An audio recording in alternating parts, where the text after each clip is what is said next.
풍랑 위를 걷자라는 제목으로 말씀을 드리려고 합니다. 우리가 잘 아는 말씀이죠. 하나님은 우리 아버지십니다.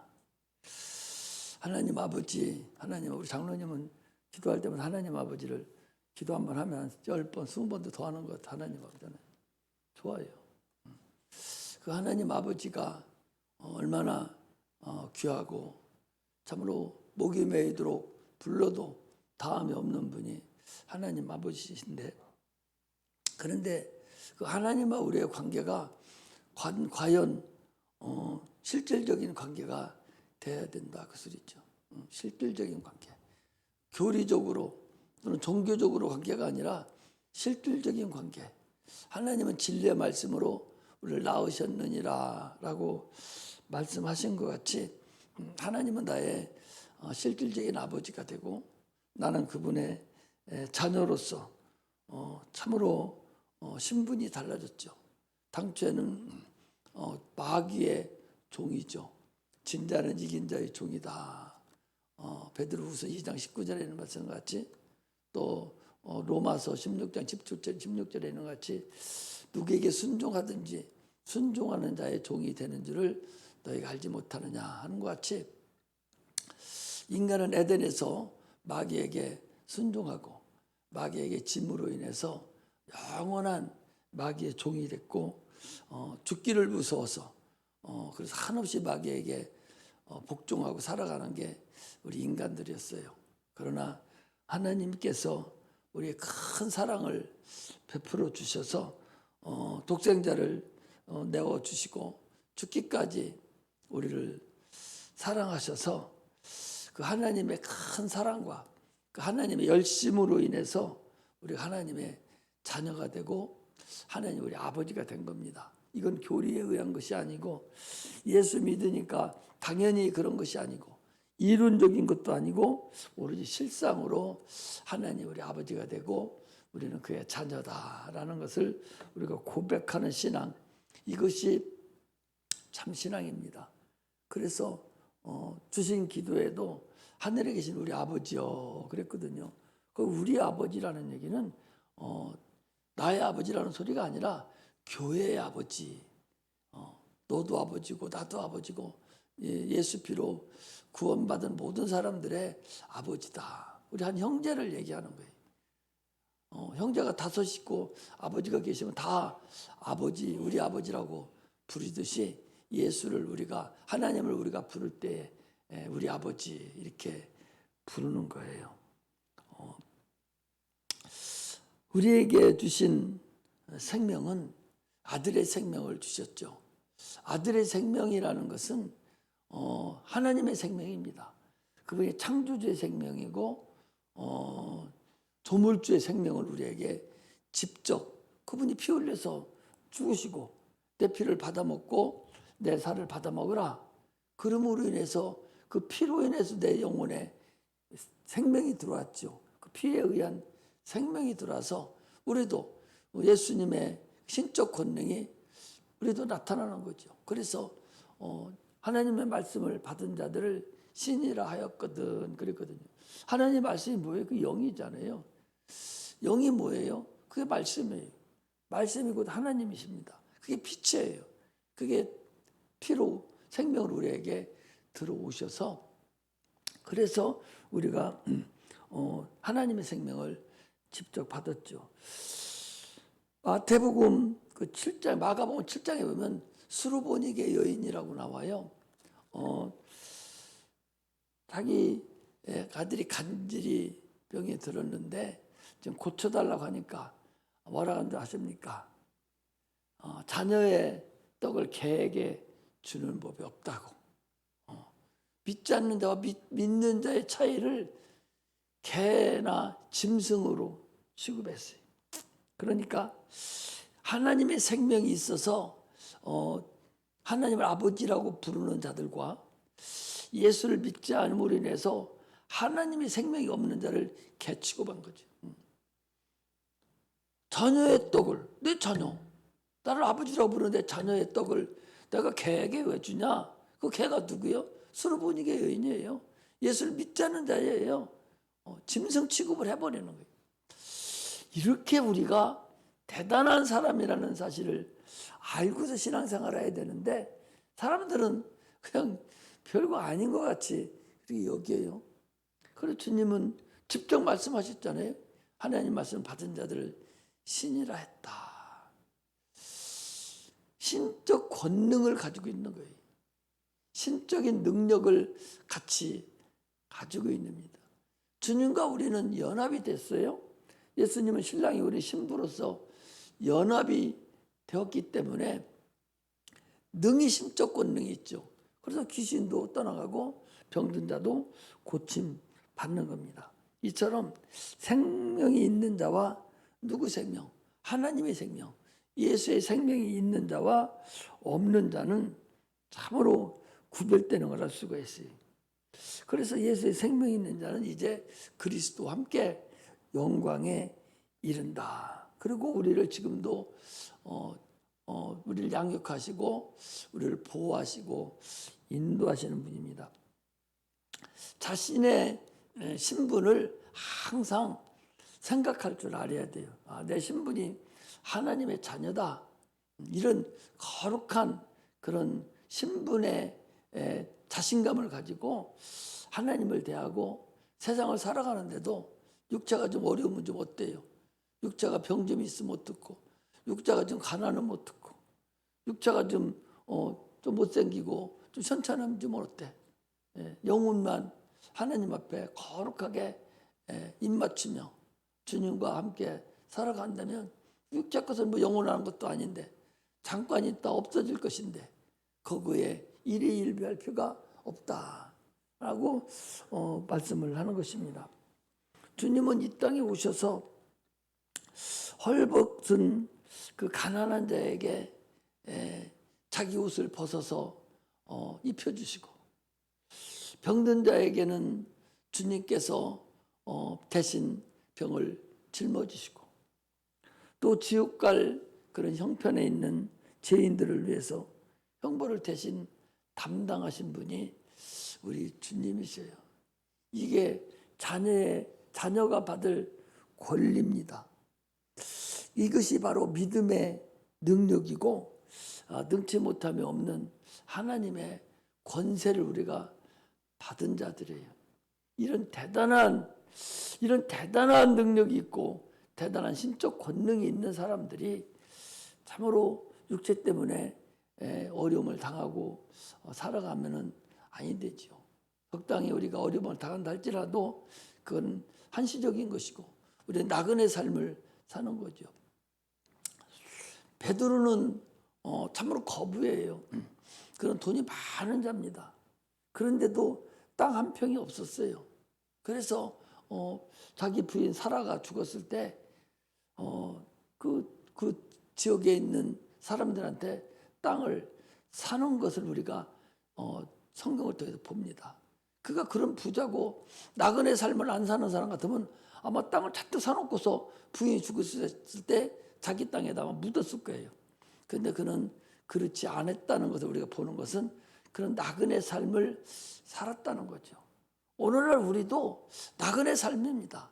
이 세상은 잠깐 있다가 이제 때가 되면 벌레가 뇌고치가 애벌레가 허물을 벗고 홀홀 나눠서 나비가 되듯이 잠깐 있던 이 세상에 있다가 우리도 하늘나라로 승천해서 올라가는 그런 과정이 우리에게 있으므로 참으로 소망을 가지고 사는 그런 은혜가 임하시기를 주의 이름으로 축복합니다. 예수가 필요 없는 사람들이 있어요. 그 사람들은 예수가 필요 없는 사람들은 자기 나름대로 자기 생각을 하고 살아가요. 그 사람들이 살아가는 것을 부러워하고 부유하다고 그들을 찾아가고 가서 무릎 꿇을 필요가 전혀 없습니다. 분명하게 아무도 없이 나를 아무도 도와줄 수 없는 그런 때가 분명히 돌아옵니다. 누구도, 내 아버지도 어머니도 목사도 친구도 아무도 없이 나 혼자 아무도 없는 그곳에 이제 심판을 기다리고 있을 때 하나님이 나의 친구가 돼서 나를 데리고 오고 나를 돌봐주고 나와 함께 해주는 그럴 때가 분명하게 돌아옵니다. 그래서 자녀에게도요, 지금 육체를 먹여 살리고 가르치고 그렇게 하지만 그러나 네 엄마나 네 아버지가 너를 도와줄 수 없을 때 그때가 분명하게 언젠가는 한번 반드시 돌아오는 때가 있다는 거죠. 저도 그런 생각을 해봐요. 지금 우리 사모님이 계셔서 내가 의지를 많이 해요. 부족한 것이 많이 해서 옆에 없으면 허전하고 항상 그래요. 그런데 저 사람도 없고 나 혼자 이제 애들도 없고 어느 날 하나님 앞에 내가 쓴다라고 이렇게 생각을 해봐요. 나를 도와주는 사람도 없고 나에게 말 거는 사람도 막막한 그때에 이제 주님을 기다리고 있을 그때가 반드시 여러분 돌아와요. 나만 그렇겠어요? 여러분들도 반드시 부모도 부인도 남편도 아무도 없는 상태에 주님과 1대1의 자리에 설 날이 분명하게 돌아온다는 거죠. 그날을 위해서 우리가 지금 주님을 찾고 예수가 꼭 필요한 날이 오는데 그날을 위해서 오늘 우리가 지금 예수를 만나고 주님과 교제를 나누다가 참으로 그런 환경이 딱 접어들었을 때 우리 주님이 나를 쓰다듬어 주시면서 수고했다고 어서 오라고 하는 그런 하나님의 음성을 들어야 되지. 마귀가 와가지고 너 저랐다고 이놈아 너 저랐다고 하면서 막 안 가려고 아우성치는 그를 어거지로 막 끌어서 끌고 가고 몸부림치는 것을 그렇게 혼자 있을 때에 몸부림이 있으면 여러분 안 됩니다. 그래서 자녀에게도 분명하게 내가 너를 도와줘 없을 때가 돌아온다는 걸 분명히 알려줘서 시겁지 않게 예수 믿고 하나님을 모르는 그런 자가 아니라 어느 때든지 그런 자가 돼야 된다 하는 것을 말합니다. 자녀의 신앙을 여러분들 몰라요. 오늘도 지금 우리 성은이 찬송하는 거 보고 내가 은혜를 받았어요. 하나님이 나를 불러주시고 여기까지 인도하신 하나님을 찬양하는 걸 보고 제가 많이 성숙됐구나. 부족한 것이 많은 것 같았는데도 그 마음에는 그 심령 속에는 하나님을 의지하는 것이 있구나 하는 마음을 그 찬송을 통해서 이렇게 들어가거든요. 아무것도 모르는 것 같은데도 가랑벌이 옷 뜯는다고 계속 졸지 않고 듣고 또 들으면 어느 세월에 하나님의 은혜가 깊이 들어가서 참으로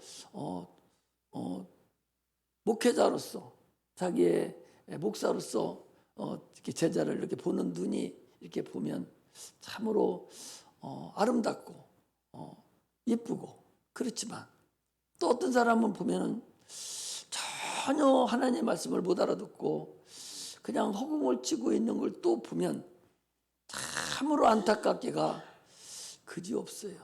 직분이 우리를 구원시켜 주지 않습니다. 세상이 우리를 구원시키지 않습니다. 오직 믿음만이 우리를 인도한다는 사실을 아시고 참으로 죄의 말씀에만 순종하는 자가 돼야 돼요. 마태복음 17장에 보면은 주님께서 변형산에서 아무도 없는 그때 이제 주님이 나타나셔서 너희는 저의 말을 들으라. 예수 그리스도 모세도 없어지고 엘리야 선지자도 없고 주님만 나타나서 너는 저의 말을 들으라 하는 그 말씀에 따라서 우리는 주님 말씀만 듣고 순종하는 그런 자들이 되시기를 주의 이름으로 축복합니다. 오늘은 예수님께서 배를 타고 지금 건너가는 제자들이 건너가는 중에 풍랑이 일어났어요. 그 제자들이 고난을 당하고 있는 그 광경을 가지고 주님께서 여기다 기록을 지금 해놓으셨어요. 무엇을 우리에게 알게 하려고 이렇게까지 주님이 하셔야 되는가? 아침에도 우리에게 무엇을 알려주려고 참으로 사랑하는 자기 제자에게 팔려서, 그것도 은 30에 종 하나 팔리는 그 금액에 팔려서 그렇게 고난을 당하고 죽어야만이 되는가를 우리 미천한 우리들을 위해서 알게 하려고 참으로 죽으시는 그 과정을 거기다 기록해 놨듯이, 오늘도 여러분들과 내가 살아가는 이 과정에서 이 풍랑을 이는 이 제자들을 위해서 주님께서 말씀하시는 그것이 무엇을 위해서 우리에게 이런 기록을 해놓으셨을까? 참으로 우리는 우매하고 하나님 말씀을 참으로 손에 쥐어줘도 못 알아들어요. 어떻게 더 여러분들에게 하나님이 진짜 계시고 예수님이 이런 분이고 그분이 우리를 이렇게 돌아가셨다고 이렇게까지 해야만이 너희들이 알아듣기 때문에 내가 이렇게 그분이 이렇게 죽었다고 하는 것을 무엇을 통해서 여러분들에게 더 알려줘야 돼요? 무엇으로 더 알려줘야 그래요? 이제 알았어요 하는 목사님 이렇게 뛰쳐나올야 되냐 그 소리. 나는 분명히 말씀드리지만 이 누가복음을 통해서 또 내 설교를 통해서 수없이 예수가 너를 위해서 십자가 못 박혀 죽으시고 네가 예수를 위해서 올인해도 조금도 네 육체의 삶이 참으로는 잘못 짚은 것이 아니고 오직 네가 지금 잘 선택하고 지금 가고 있는 중이다 라고 인정할 만한 그런 말씀이 되기를 소원하는데, 그런데 못 듣고 잘못 생각하고 있는 걸 보면 참으로 안타까움이 그지없어요. 그래서 얼마나 많은 사람들이 하나님의 이 놀라운 뜻과 이 은혜를 깨달았으면 아니 순교를 그냥 해버리잖아요. 자기 목숨 한번 끝나버리면 끝나는 거예요. 다시 돌아올 수 없는 거예요. 그래서 안 믿는 사람들은 개똥에 굶굴려도 이 세상이 좋다는 거예요. 술 먹고 개떡같이 아무렇게나 살아도 그래도 목숨 가지고 이 세상 사는 것이 그래도 낫다고 하는 것이 이 육체의 삶인데, 그런데 이 육체의 삶을 주를 위해서 뭐 가차없이 내놓고 순교를 당하는 사람들이 바보 멍청이라서 여러분 그렇게 하겠어요? 그 사람들이 여러분들 우리보다 훨씬 더 똑똑하고 혹시 더 지혜 있고 대단한 사람들이에요. 그런데도 그들이 하나님을 만났기 때문에 진짜로 하나님의 은혜에 탐복해서 내가 이렇게 하지 않으면 안 되겠다라고 해서 서슴없이 그들이 육체를 헌신짝 버리듯이 주를 위해서 순교하는 것이 분명히 있다는 사실을 우리가 알아야 돼요.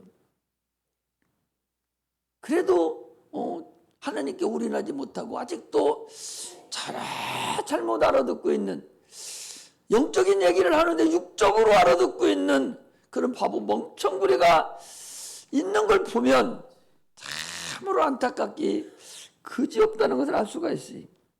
아니 주님께서 전능하신 분이고 전자신 분인데 아니 배 타고 가는 지금 제자들이 풍랑을 맞아서 죽게 생긴 거 주님이 다 알아요. 아니 거기 앉아서 그냥 풍랑아 잘자라 해버리고 그냥 건너가게 만들지 뭐하러 무리까지 찾아가셔서 그 일을 해결해 주냐 그 소리. 그 일을 통해서 제자들이 참으로 하나님이 자기들을 양육하고 하나님 어떤 분이라는 것을 피부적으로 느끼고 체험하고 경험하게 만들어서 진짜 주님이 없어서 아무도 없고 이제 막 죽이려고 쫓아다니는 그 과정에서 성령을 덧입고 다 순교할 수 있는 그런 곳까지 만들기를 소망해서 주님이 그들의 눈에 보이도록 가르치고 있는 거예요. 그럼 그들만 가르치고 있는 겁니까? 오늘 여러분과 나도 지금 오늘 본문 말씀을 통해서 지금 가르치고 있는 거죠. 모세는 율법을 십계명이라는 돌에 하나님의 말씀을 그들을 거기다 새겨줬어요. 돌판에다가 십계명을 세워서 그 돌판을 통해서 그들이 하나님이라고 그 명을 순종하고 살아갔어요. 그러나 예수님은 오셨어요. 돌판에다가 하나님 말씀을 새기지 않았어요. 제자들이 마음바탕에다가 마음속에다 확 심어놔서 변치 않는 마음에, 돌도 변하고 다 변하지만 그 마음속에 깊이 다 말씀이 스며들고 하나님의 생각과 주님의 은혜가 꽉 배김으로 인해서 그들이 목숨이 참으로 위태로당에 당했더라도 거침없이 순교를 하며 하나님의 만난 그 일을 거침없이 증거할 수 있는 사람들로 만들게 하려고 신비에 새겨놓은 거예요. 오늘날 우리에게도 성경 말씀을 통해서 우리의 신비 속에, 우리의 마음 속에, 영혼에 하나님의 말씀이 심겨지기를 원한다는 사실을 알아야 됩니다. 캄캄한 그 어둠 속에서 풍랑이를 바다 위를 걸어오는 그 한 사람을 보고 뭐라 합니까? 깜짝 놀라서 지금 그게 아니더라도 죽음이 일보 직전에 와 있어서 무섭고 떨리고 죽음의 사망의 그림자가 가득 찬 그 물 위에서 무서워하는 그 중에 유령인가 하고 무서워 벌벌 떨고 있는 그곳에 주님이 나타나셔서 내니 두려워 말라, 내니 두려워 말라. 베드로가 주여 주님이시라면 나를 물 위로 오라 하소서 했을 때 주님께서 오라 명하니까 그 바다 위로 뛰어 내려갔다. 그런 말씀을 합니다. 지금도 우리가 캄캄한 바다 위를 우리는 항해하고 있는 거예요. 앞길이 어떻게 되는지 모르잖아요. 우리 인생은 바다 위를 항해하는 것과 똑같습니다. 이스라엘 백성들이 광야를 참으로 36년, 38년 동안을 참으로 예수님의 하나님의 은혜로 그들이 건너갔듯이 오늘 우리도 캄캄한 바다 위를, 그것도 풍랑이는 바다 위를, 어떤 사람은 잔잔한 바다를 지금 가고 있는 중이고 언젠가는 풍랑이 이를 줄 모릅니다. 또 어떤 사람은 지금 풍랑이 일어서 지금 곧 다 빠져 죽기 직전까지 풍랑이 있는 그곳에 있는 자도 있어요. 그것이 언젠가는 풍랑이 잔잔해질 날이 있고 그때 주님을 만나고 내니 두려워 말라고 하는 그 음성 듣기를 제 이름으로 축복합니다. 아니 바람을 보고 거기 그랬어요. 오늘 본문에 거기 보니까 뭐라고 되어 있는 거니? 13장 마가복음, 마태복음 14장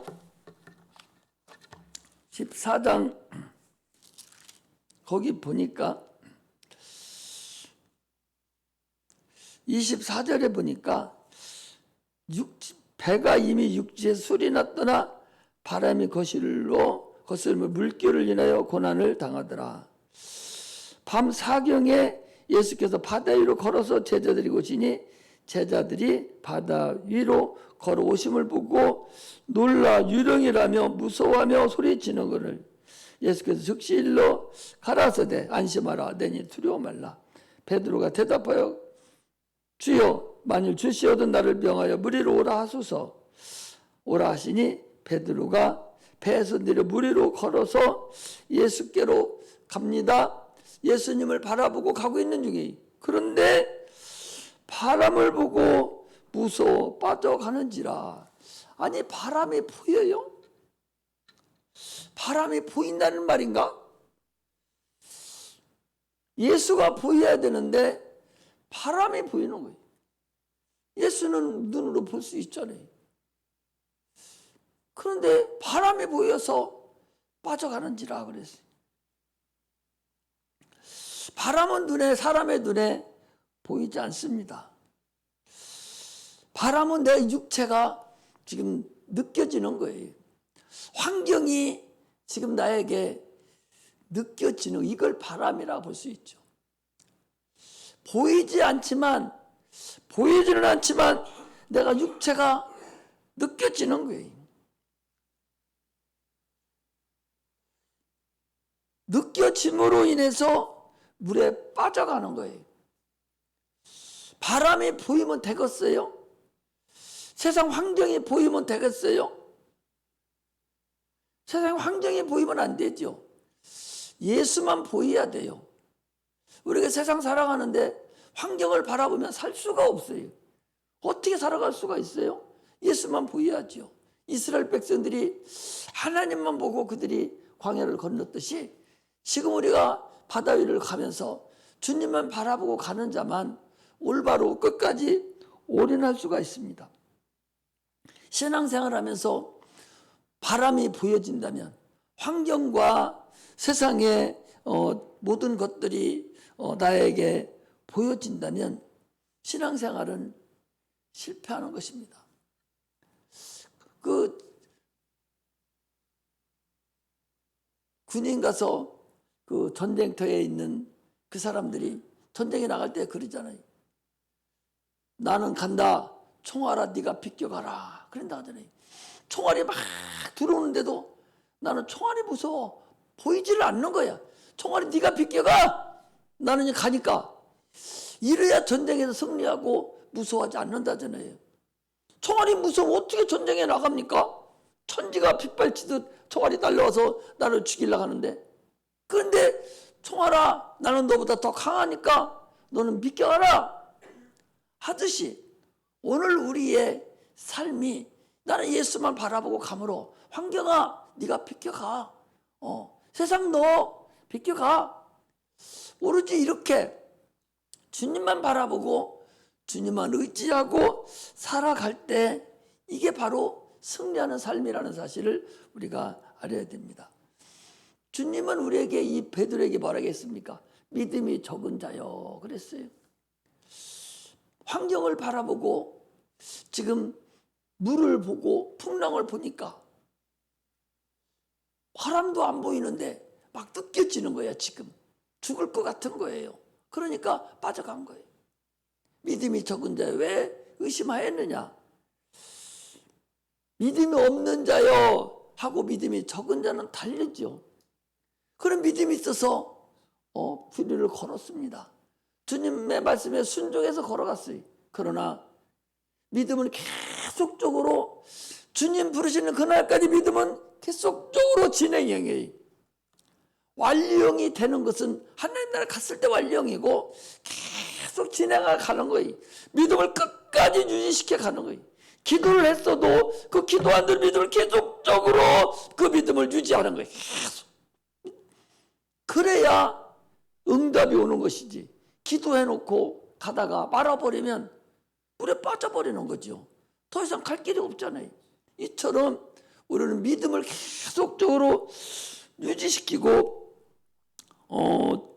믿음이 적은 자요 라고 하는 하나님의 책망의 소리를 듣지 아니하고 참으로 성령으로 계속적으로 믿음이 성숙 단계에 오를 때까지, 주님의 응답을 받을 때까지, 잘했다 칭찬받을 때까지 믿음을 계속적으로 성장시켜주는 성숙 단계까지 오르는 그런 믿음을 가지고 있어야 됩니다. 우리는 처음에 신앙인이라고 그랬어요. 처음에 종교라고 그랬습니다.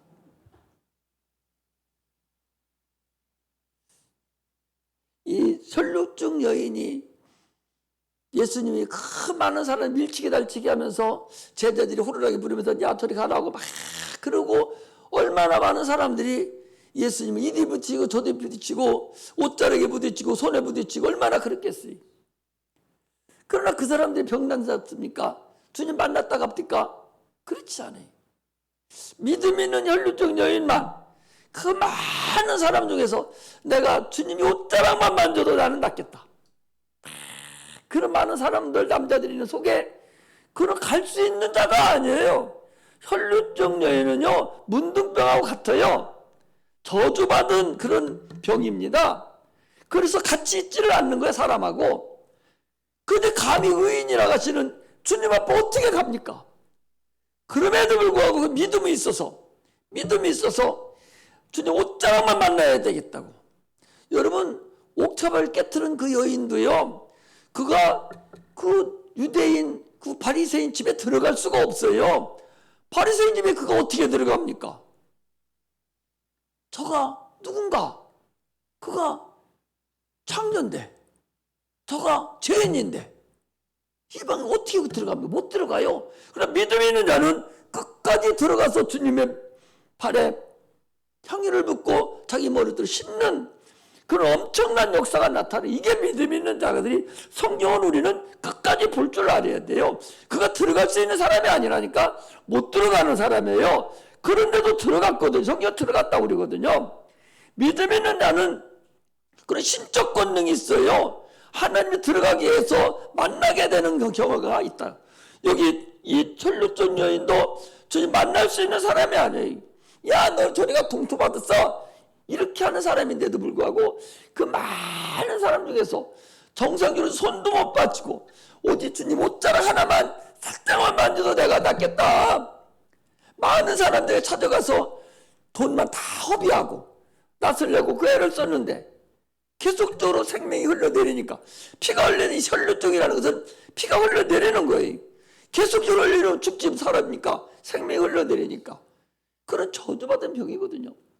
그런데 주님을 만나야 되겠다고 끝까지 가서 살짝 만지는 동 잠깐 만졌는데 즉시 자기 혈루 근원이 딱 끝이는 걸 자기가 아는 거예요. 이게 체험이에요. 즉시 끝이는 걸 알았고, 예수님도 즉시 자기 능력이 나가는 걸 바로 알고서 누가 내 옷에 손댔느냐고. 사람, 그 제자들이 그러죠. 아니, 주님, 여기 사람이 한두 사람입니까? 주님과 밀치게 달치게 한 사람이 한두 사람입니까? 뭐 그거 가지고 그러십니까? 아니다. 누가 고의로 내 옷에 손댄 자가 있다. 그러니까 혈루증 여인이 즉시 무릎을 꿇고 나는 죄인으로소이다 라고 바로 주님이 그에게 믿음을 주고 복을 주는 것을 우리는 볼 수가 있습니다. 이 한 번의 이 체험이 그에게는 평생을 가는 거예요. 평생 그 체험을 가지고 주님을 의지하고 살아간다는 사실을 우리가 알아야 됩니다. 할렐루야. 인생은 우리가 지금 뭐 초등학교 다니나 중학교 다니나 70살이 먹었던 60살이 먹었던 누구든지 할 거 없이 지금 무리를 걸어서 저 먼 곳 육체의 배를 타고 하나님 앞에 지금 가고 있는 중이에요.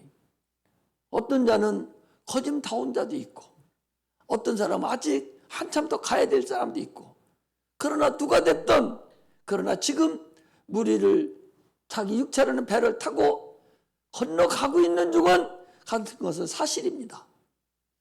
그가 나이 많이 먹었다고 아직 뭐 금방 가는 것도 아니고, 나이가 적다 해서 가려면 아직 멀은 것도 아니고, 그건 아무도 알지 못합니다. 그러나 나이가 많이 먹고 신앙의 연조가 깊으면 하나님 앞에 내 영혼은 가까이 가 있어야 된다, 그런 얘기입니다. 그러므로 큰 나무를 베면 나이대가 쭉 있잖아요. 그 1년이라고 그러죠. 한 나이대 하나가 1년이라고 그러잖아요. 그거 쭉 세보면 이거 100년짜리 됐다, 100년 됐다, 몇 년 됐다라고 나오잖아요. 그게 뭐예요? 봄, 여름, 가을, 겨울, 그 많은 세대 속에서 몸부림치면서 살은 하나의 계급장이거든요.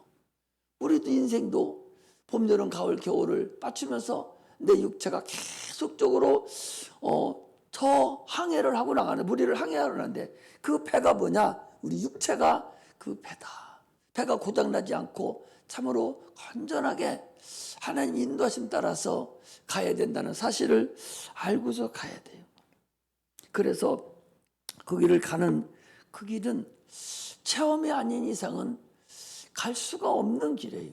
주님을 반드시 만난 경험이 있어야 소망을 가지고 앞으로도 하나님 이렇게 해주겠지 하는 그런 소망 가운데서 기뻐하면서 갈 수 있는 것이지, 소망이 없으면 참으로 불가능합니다. 우리 신앙생활은, 우리의 삶은 하나님이 아니면 나는 살 수 없습니다 하는 그런 은혜로 살아가는 그런 은총이 있으시기를 주의 이름으로 축복합니다. 그래서 풍랑위를 걸어가는 자가 참으로 하나님을 만난 자고 하나님 은혜 가운데 사는 자라는 사실을 아시고 주께 영광 돌리며 처음 있는 신앙이 되시기를 주의 이름으로 축복합니다. 기도하겠습니다.